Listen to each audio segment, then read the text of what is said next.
Once I had hair long enough to get bangs, I kept those suckers around for the next 8 years of my life. Was there a reason behind it? Not at first, until I hit 3rd grade. Chris and his gang of buddies decided to call me Scarface. I was a tough little tomboy, and on any other given day I would have brushed it off. As a matter of fact, I would have owned up to it. It did sound pretty cool and intimidating. What can I say? I always would aim to be the badass. Some odd reason, I grew subconscious of it. I grew up in a home that's very family-oriented, but I'll just put it like this. I'm Mexican. For those who aren't following, with that I'm saying is we come in big packs. Not only are we a big family, but a close one.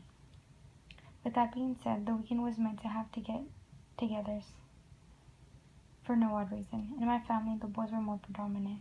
Therefore, that explains my tomboy phase.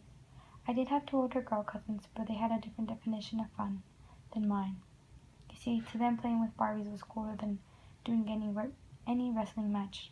By hanging with the boys, I had to prove myself. I had to make sure I kept up with the rest. I did as they all did. If they chose to jump off a second floor window onto a trampoline without getting caught, I'd do the same. If they opt to get a skateboard and flying off the hill onto a ramp, so be it. I will be there too. While playing all these dangerous games, being hurt was bound to happen. Man, did I have the luck. I'd be the one to get rushed to the hospital. I do apologize to my mother for giving her a couple of heart attacks here and there.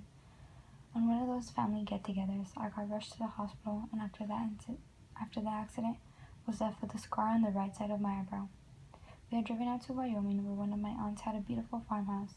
All the children would usually get sent off to the backyard to play.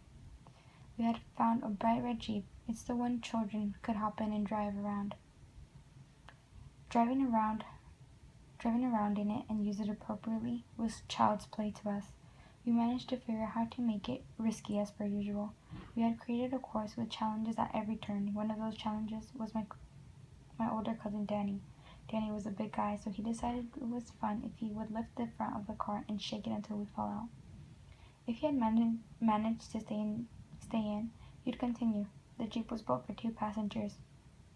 Therefore, being as many of us, we paired up. I had gotten paired up with my cousin Lyle. After the tough case of who would be the driver, the jury thought it was only appropriate I would drive it. After all, I am a day older than Lionel. Pair after pair hopped onto the Jeep.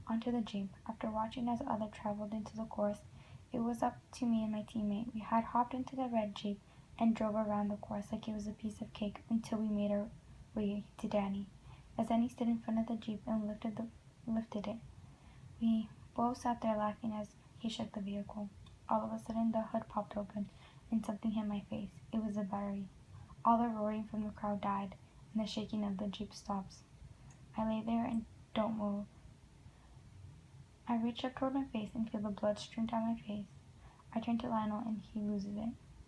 Watching Lionel jump off the Jeep with a mortified face made me lose it as well. I started crying at the top of my lungs. The crowd of the children who watched at the sidelines of the course ran inside to get help. By the time all my family was outside, my dad picked me up with half of my face covered in blood. My parents hopped onto the car and made our way to the hospital.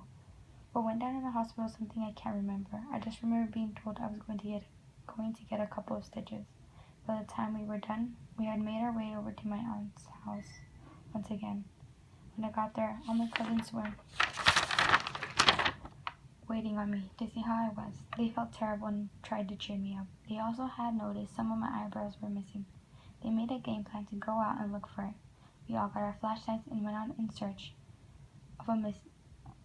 part of missing eyebrow. So I don't understand how we were so convinced of us ever finding a couple of missing hairs. We never did find them. After being subconscious of my scar, I realized it was a fond memory I had of it. They're just a reminder of my childhood. As time also went by, my eyebrows got bushier and the scar less visible. I got over the scar and let my bangs grow out. There are times people will point it out and make a joke, but I'll go with it. I just wish I would have owned it up, but not only that, all my other ones as well.